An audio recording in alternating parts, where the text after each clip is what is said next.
Semangat pagi, kembali lagi bersama saya, Roy Fernando Nababan, tentunya untuk belajar kimia. Pada pertemuan kali ini saya akan membawakan materi mengenai teori tumbukan dan faktor laju reaksi.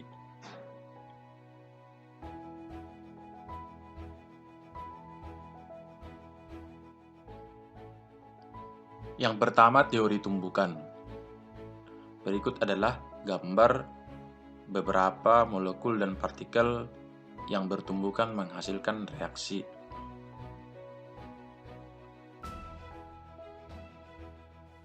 Perhatikan grafik berikut. Sumbu Y itu ditetapkan sebagai energi, sedangkan sumbu X ditetapkan sebagai jalannya reaksi atau koordinat reaksi. Sisi kiri kurva itu merupakan reaktan, sedangkan sisi kanan kurva itu produk. Sementara titik puncak dari kurva ini disebut dengan titik kompleks teraktivasi atau titik transisi. Jadi kalau garis reaktannya kita panjangkan, maka selisih energi reaktan ke titik kompleks teraktivasi itu disebut nantinya dengan energi aktivasi atau energi pengaktifan.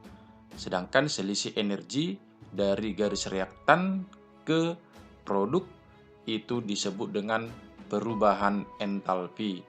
Maka grafik ini dapat kita simpulkan merupakan grafik reaksi pada jenis reaksi yang eksoterm. Kenapa? Karena delta H bernilai negatif ya, di mana entalpi produk lebih kecil daripada entalpi reaktan. Proses terjadinya reaksi itu diibaratkan bagaimana partikel-partikel di reaktan ini berpindah ke sisi produk. Maka dasarnya adalah partikel ini harus bergerak.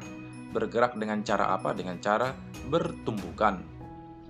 Di mana ketika partikel bertumbukan, partikel-partikel reaktan bertumbukan, maka harus memiliki energi, di mana sebesar energi aktivasi minimal. Kenapa?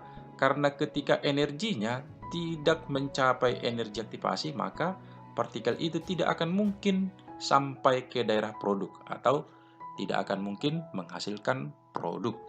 Maka di dalam faktor laju nantinya adalah bagaimana cara memperbanyak tumbukan yang ada di sisi reaktan. Sehingga nanti diharapkan tumbukan-tumbukan yang dihasilkan itu bisa menghasilkan energi minimal sebesar energi aktivasi. Karena ketika partikel reaktan tiba di titik kompleks teraktivasi, itu akan dengan mudah bergerak ke sisi produk. Prinsip dasar, reaksi terjadi karena ada tumbukan. Setuju ya? Tetapi hati-hati, tidak semua tumbukan itu menghasilkan reaksi. Konsepnya tadi, tumbukan antar partikel ini ketika bertumbukan energinya hanya sampai misalkan di titik ini, maka partikel ini tidak akan mungkin menghasilkan produk atau tiba di daerah produk. Jadi tidak semua tumbukan yang menghasilkan reaksi. Jadi tumbukan seperti apa yang menghasilkan reaksi? Tumbukan yang menghasilkan reaksi itu nantinya disebut dengan tumbukan efektif. Apa itu tumbukan efektif? Berarti tumbukan yang memiliki energi sebesar energi aktivasi.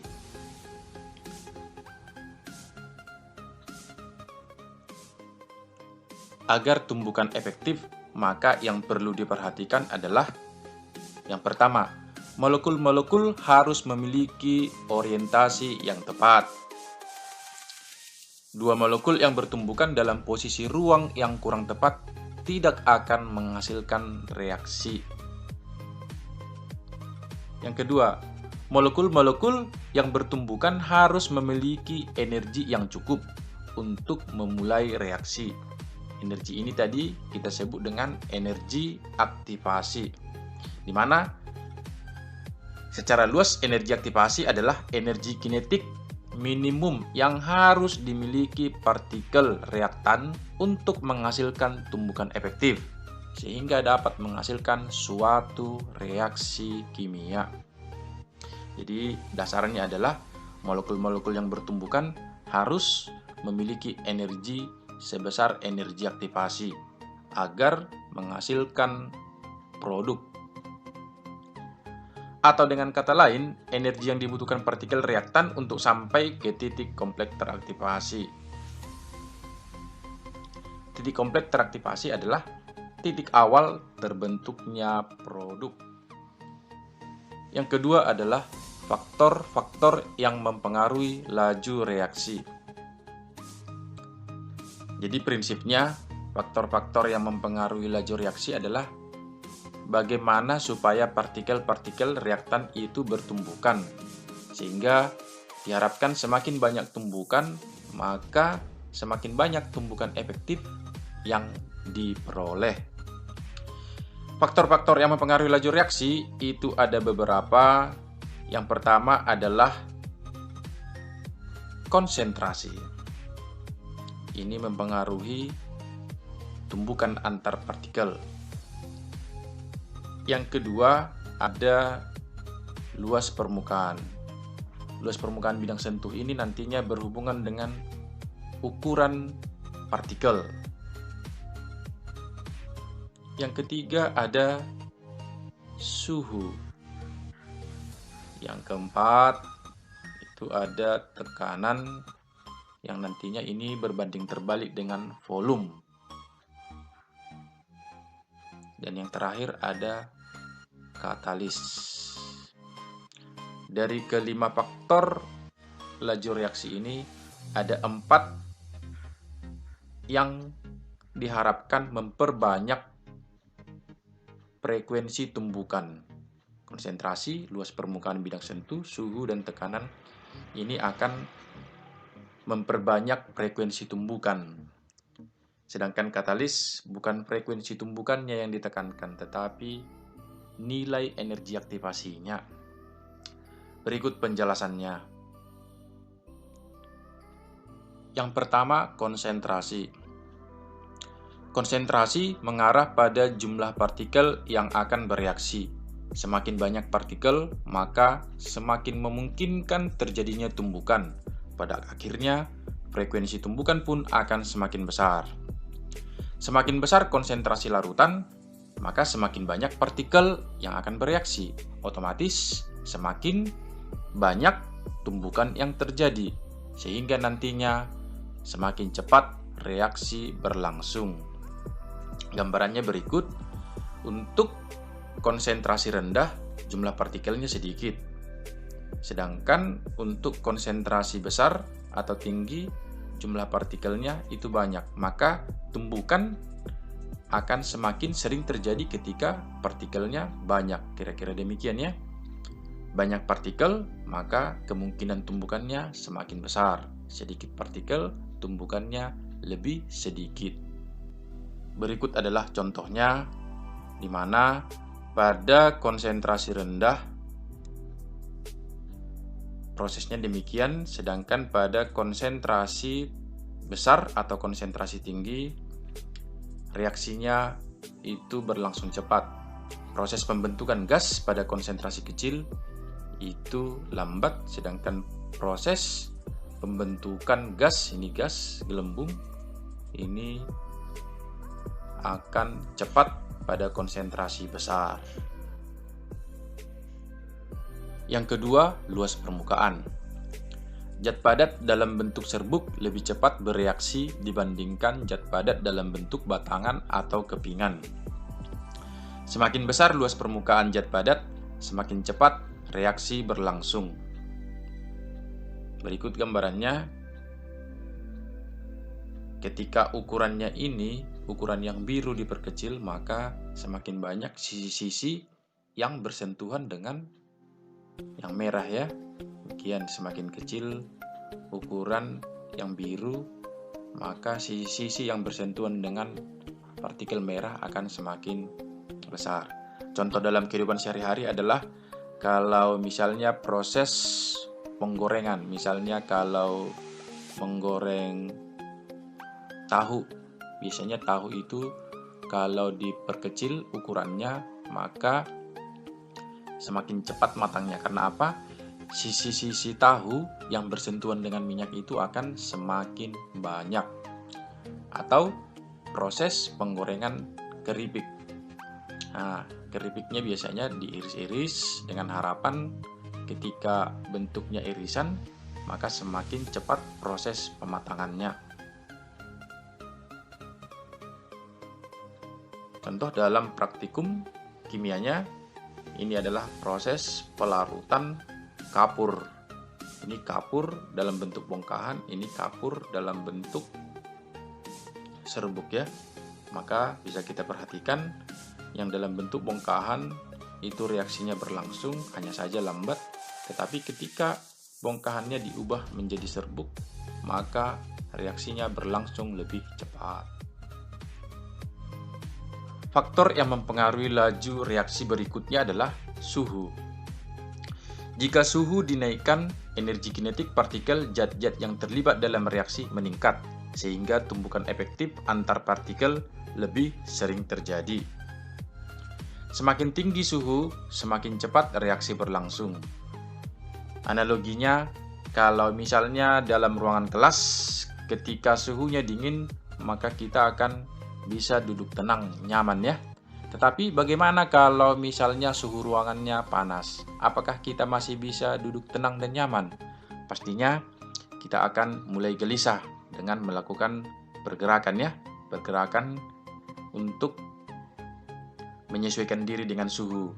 Maka pada suhu ini dikaitkan dengan pergerakan antar partikel. Di mana tadi kalau suhunya besar, maka pergerakan antar partikel itu akan semakin besar juga. Otomatis, kalau pergerakannya besar, diharapkan tumbukan akan sering terjadi. Berikut gambarannya, ketika suhu tinggi, tumbukannya ini langsung kelihatan besar ya. Ini tumbukannya, tapi ketika suhunya rendah, maka pergerakannya sedikit lambat. Jadi tumbukannya lebih sedikit terjadi dibandingkan dengan tumbukan yang terjadi pada suhu tinggi. Kenapa tadi? Karena pergerakan di dalam suhu tinggi itu semakin banyak. Pada suhu rendah, ini pembakaran ini berlangsung hanya saja lambat. Tetapi ketika suhunya diperbesar melalui pemanasan, maka langsung reaksinya ekstrim.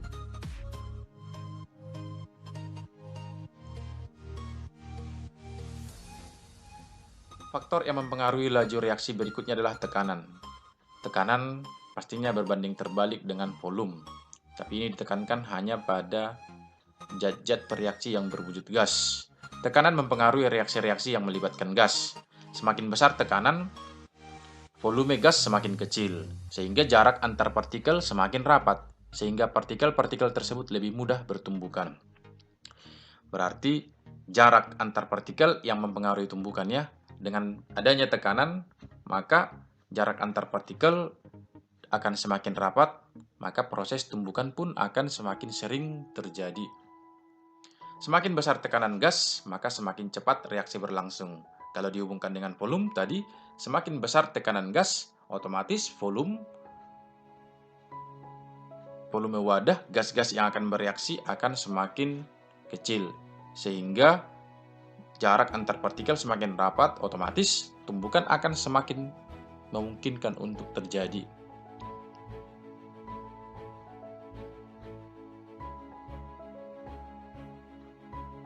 Yang terakhir adalah katalis.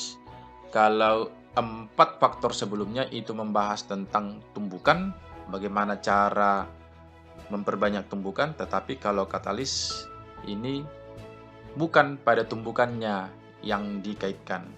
Katalis merupakan zat yang meningkatkan laju reaksi kimia tanpa mengalami perubahan apapun.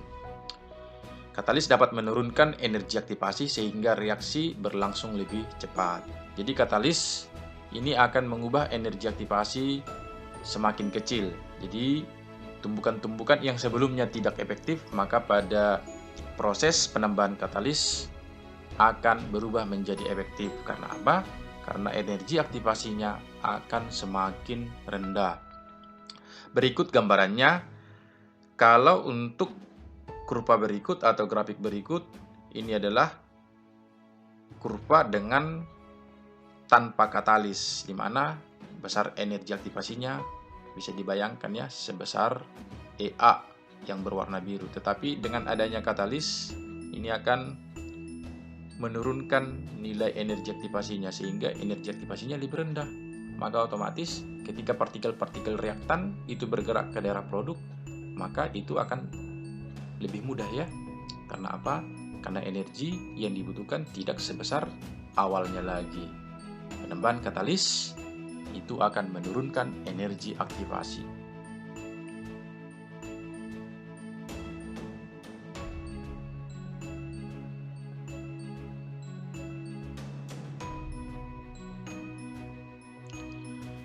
Katalis dalam tubuh manusia. Reaksi-reaksi dalam tubuh manusia dipercepat oleh katalis yang disebut dengan enzim. Enzim adalah suatu protein kompleks yang dihasilkan oleh sel-sel hidup yang dapat meningkatkan laju reaksi biokimia, sehingga enzim disebut biokatalisator. Contoh, enzim amilase yang terdapat dalam ludah. Fungsinya mempercepat pengubahan zat tepung dan glikogen menjadi gula sederhana, misalnya glukosa.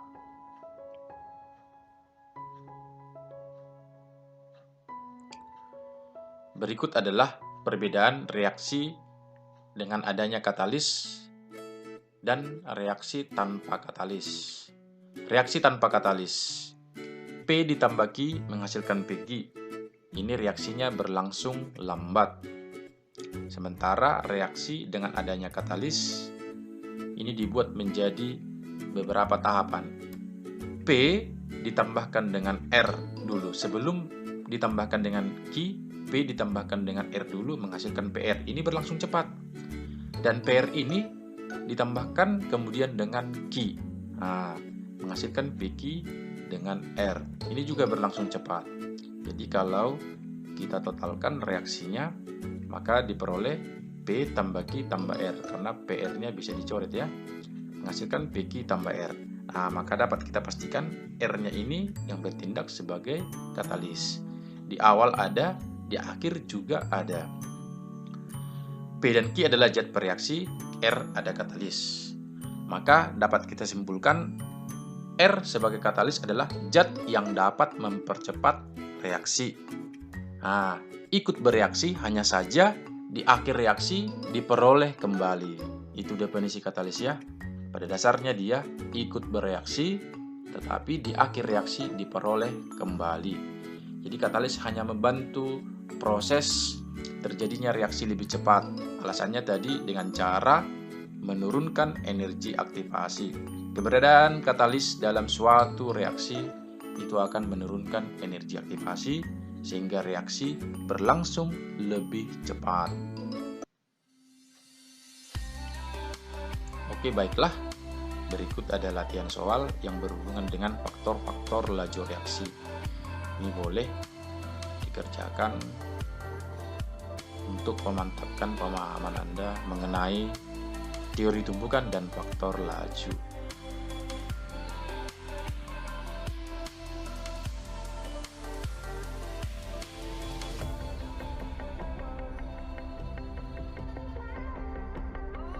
Terima kasih sudah bergabung dalam channel ini. Semoga bermanfaat. Apabila ada pertanyaan, boleh hubungi saya di kolom komentar pada channel ini. Siapapun yang menyaksikan atau bergabung dalam channel ini, kiranya berada dalam keadaan sehat, dalam keadaan kuat, bersemangat, dan bersukacita. Semangat pagi!